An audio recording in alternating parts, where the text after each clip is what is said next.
கிறிஸ்துவுக்குள் பிரியமானவர்களே, இயேசு கிறிஸ்துவின் நாமத்தினாலே இந்த நாளிலும் கூட உங்களை நான் வாழ்த்தி ஆசீர்வதிக்கிறேன். இந்த நாளிலும் ஆமினிபொட்டன்ஸ், அதாவது சர்வ வல்லமையுள்ள தேவனை குறித்து நான் உங்களோடு கூட பரிசுத்த ஆவியானவரை குறித்து பேச விரும்புகிறேன். இன்றைக்கும் ரோமர் 8:11, அன்றியும் இயேசுவை மரித்தோரிலிருந்து எழுப்பினவருடைய ஆவி உங்களில் வாசமாயிருந்தால், கிறிஸ்துவை மரித்தோரிலிருந்து எழுப்பினவர் உங்களில் வாசமாயிருக்கிற தம்முடைய ஆவியினாலே சாவுக்கு எதுவான உங்கள் சரீரங்களை உயிர்ப்பிப்பார்.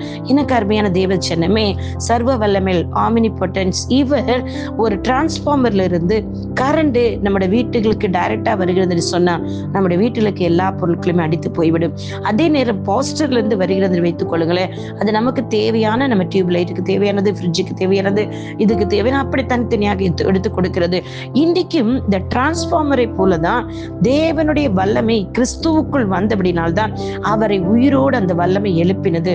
அதே வல்லமை அவர் கிறிஸ்துவுக்குள் வைத்தபடினால்தான் கிறிஸ்துவினுக்கு அந்த வல்லமை டிரான்ஸ்பார்மரை போல லாசருக்குள் பாய்ந்து சென்று அவரை உயிரோடு எழுப்பினது. அந்த வல்லமை யார் என்று சொன்னால், இப்பொழுது புதிய ஏற்பாட்டின் நபர்களாக நமக்கு பரிசுத்த ஆவியானவராக கொடுக்கப்பட்டிருக்கிறது.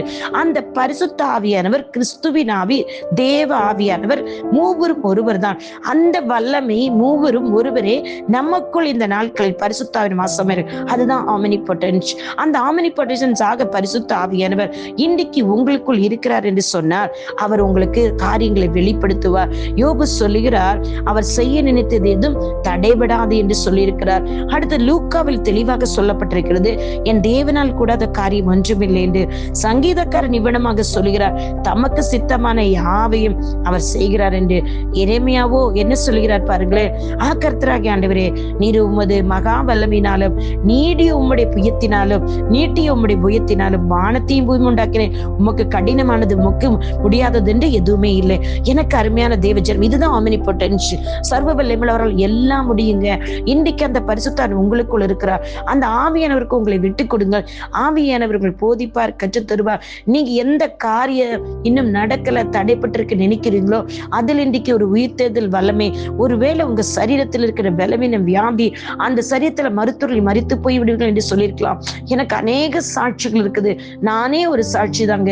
என்னுடைய சரீரத்தில் வந்து அந்த வியாதி 10 வருடம் அல்ல 15 வருடம் ஆனாலும் நீ இந்த நிலைமையில தான் இருப்பவர்கள் என்று சொல்லி என்னோடு கூட ஒரு தேவதூதனை போல ஒரு சகோதரிய தேவன் அனுப்பி பேசினார். அன்றைக்கு அந்த பரிசுத்தாவின் வல்லமை ஒரு டிரான்ஸ்பார்மர்ல இருந்து வந்தது போல என் சரீரத்துக்குள்ள வந்தது. மருத்துவர்கள் சொன்னால் இன்றும் 1 ஆண்டு காலம் இருக்க ஹாஸ்பிட்டல் இருக்க வேண்டும் என்று. ஆனால் 10 நாளில் நான் வீட்டிற்கு வந்து விட்டேன். எனக்கு அருமையான தேவச்சனமே, இந்த ஆமினிபொட்டன்ஸ், இந்த சர்வ வல்லமை தேவன் உங்களுக்குள்ளும் இருக்கிறபடினால் இன்றைக்கு நீங்கள் ஜெபிக்கிற எதுவாக இருந்தாலும் ஆவியானவர் உங்களுக்கு உதவி செய்வார். அப்படிப்பட்ட அபிஷேகம் வல்லமையும் உங்களுக்குள் வைத்திருக்கிறார். நீங்க போகிற இடங்கள் காரியத்தை கதை ஜெயமாக்குவார். உங்கள் வியாதிகள் இந்த கத்தர் விடுதலையாக்குவார். பரிசுத்த ஆவியானவர்கள் பலவீனத்தில் பலத்தை கொடுப்பார். நீங்க யாரிடத்தில் பேசி எந்த ஜெயம் எடுக்க வேண்டுமோ அதை அவரே உங்களுக்கு முன்னாக சென்று சர்வ வல்லமையால் கூடாத காரியம் ஒன்றுமே உங்களுக்கு எல்லாவற்றையும் செய்து கொடுப்பார். கர்த்தர் தாமே இந்த வார்த்தையின் மூலம் அவர் சர்வ வல்லமையுள்ள தேவனுடைய பிள்ளைகள் நீங்கள் என்று விசுவாசித்தார், நீங்கள் பரிசுத்தவருக்கு இடம் கொடுங்க, எல்லாவற்றையும் அவர்களுக்கு செய்து கொடுப்பார். உங்களுடைய சகோதரி இவாஞ்சலிஸ்ட் ஷீலா ரொசாரியோ.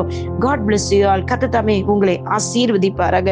தேவனுடைய வாக்குத்தத்தங்கள் அத்தனையும் இன்றைக்கு உங்கள் வாழ்க்கையில் பரிசுத்த ஆவியானவர் செய்து முடித்திருக்கிறார். நான் விசுவாசிக்கிறேன். இதை கேட்கும் போதே உங்களுக்குள்ள இந்த வல்லமை புறப்பட்டு கொண்டிருக்க அந்த காரியங்களை ஆவியானவர் உங்களுக்கு செய்து முடித்து தருகிறார். ஆமீன், ஆமீன், ஆமீன்.